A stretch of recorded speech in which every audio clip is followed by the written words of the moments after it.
What do you think about this lovely fascinator? What do you think it was made from? What do you think about this one that this little girl is putting on? And then this is my lovely client Ben. She bought in, I think, all colors that was available in this. She shopped from me. I'm really missing you, my dear. So what do you think about it? And you can see they are used in different ways on the hair. And then this one, yes, I got an order from a church to make it. They used it for, I can't remember what it's called, but they fixed it on their scarf, as you can see here. And then you have more like this.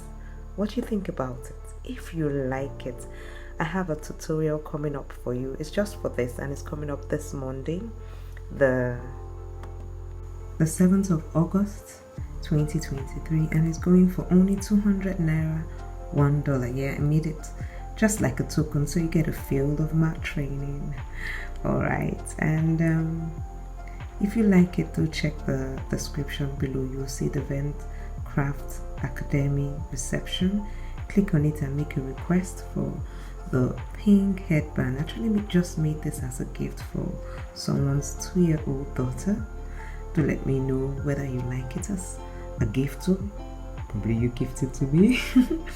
All right then, so I hope to see you all in trading as I empower you to create wealth.